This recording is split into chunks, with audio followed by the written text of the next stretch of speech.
Welcome back to Where is the Money? So there's a lot of people going around, mostly on the Republican side, and the administration trying to convince us the economy is doing well. Everybody got money, inflation is down, the economy's doing great, and tariffs, don't worry about that. That's no big deal. If anything, that's actually helping the economy, bringing in trillions. So we're in a good place, right? Right? Well, not so much. As often as they try to say this and convince us that that is the case, what we see and what the reporting numbers are is slightly different than what they're saying. As an example, let's go over to the mortgage industry, right? That's a good indication of the economy. The housing market right now is slow, and that's both the pace of home sales, but also the pace of construction certainly has slowed over the last couple of months. The reason, an icing out of home buyers who balked at high mortgage rates that hovered near 7% over the beginning of this year. That as home sale prices were still at record highs, although many well under the original asking prices. The housing market right now is an affordability constrained market. Mortgages, how often people are buying, if they're buying, how well the professionals of that industry is doing, because it's all commission based. So if they're doing well and people are buying homes, we're looking better. But that's not what this person is saying though. All right, I'm drunk. Let's go. So if you're feeling broke, you're not alone. Dude, I don't open up about what I do very often on here, but I've been in mortgages for the last 12 years. So if you want to lump that in with finance, that's fucking fine. There's a little bit of a tech angle on there. It doesn't matter. But here's the deal.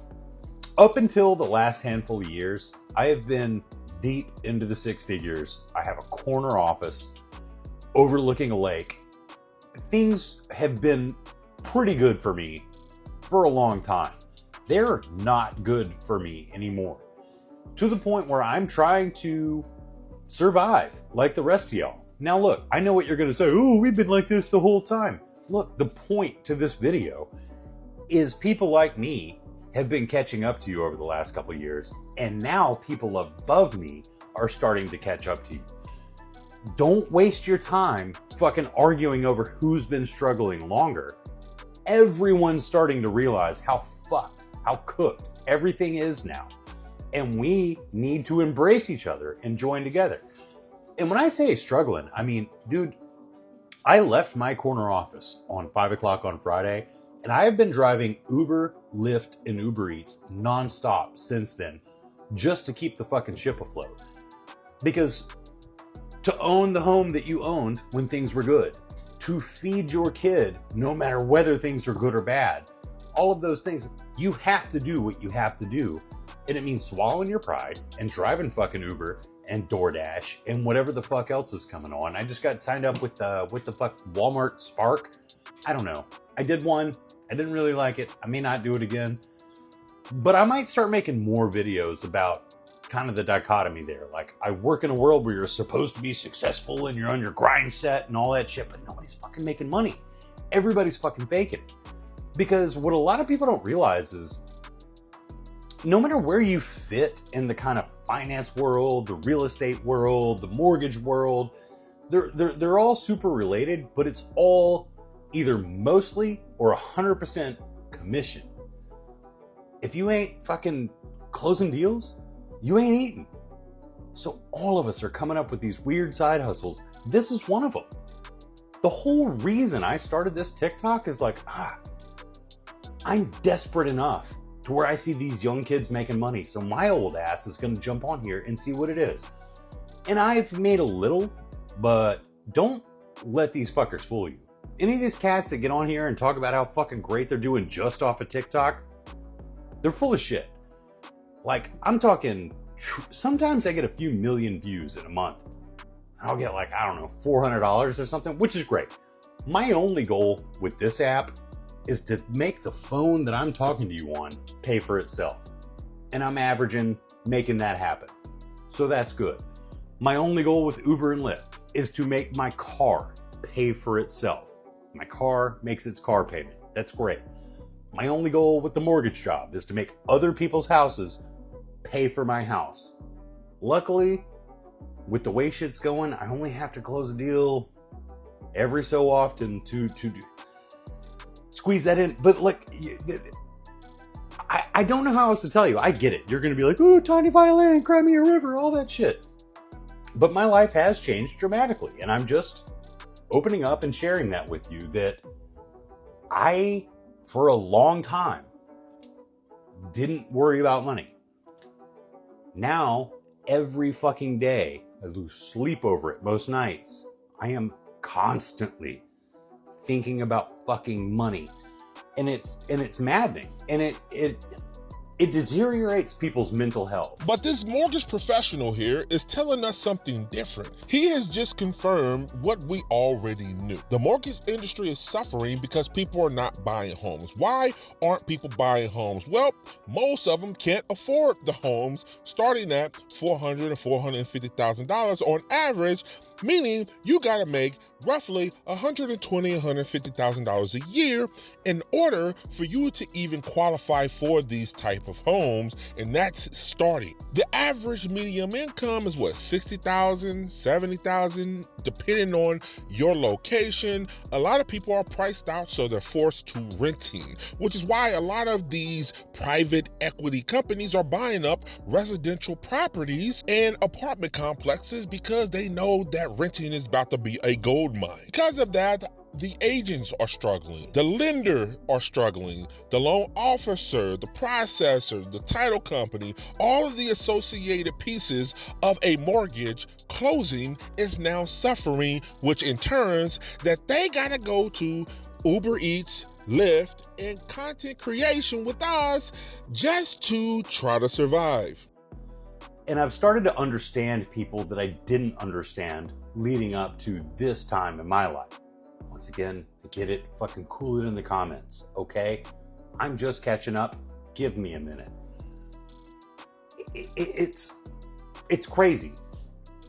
The mental health effects of not having access to food and like making decisions on which bill is going to be late and things like that.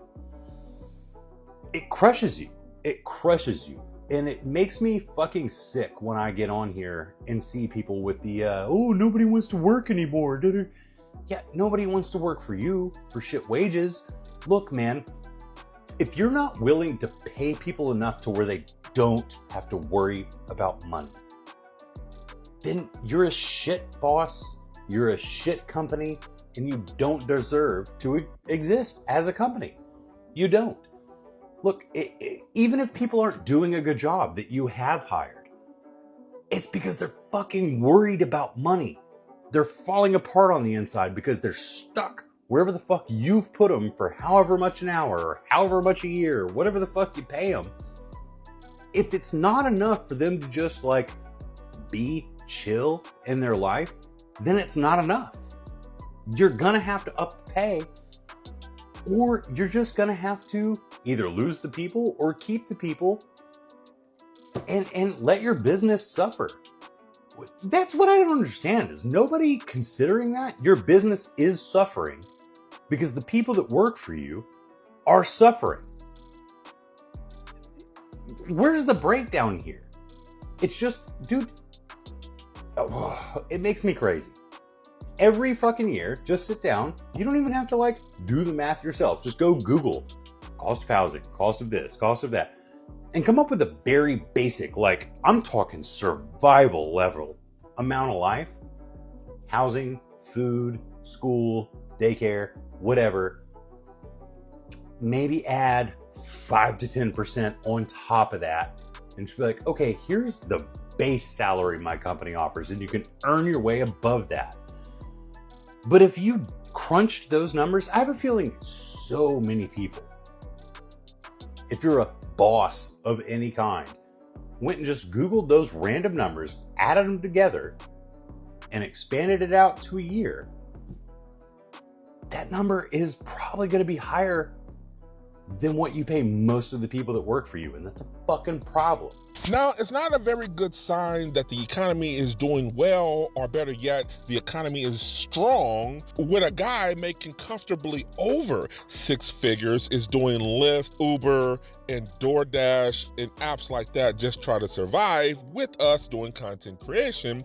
It's not a strong indication that things are great. And the funny thing is, this is not the end of it. I have a feeling that this is just the beginning of how bad things are gonna get. People that was comfortably middle class, people that was comfortably 6 figures are sliding down the economic scale to lower class because they're having difficulty keeping the same amount of income and are becoming financially stressed like a lot of other people in the United States. So as a recap, this man is explaining his own personal experiences having financial difficulty from someone that had no issues with that prior to the state of this economy. And he singled out a lot of business owners that are refusing to pay their workers a comfortable living wage to survive. Your business is struggling because your employees are struggling. In turn, your customers are not getting the experience that they need in order for them to stick around to pay the money. Plus, people are paying less money for items outside of essentials. So it is more competitive for you to stay a profitable company. Put your comments below. Let's talk about it. This is Where is the Money? Talk to you soon.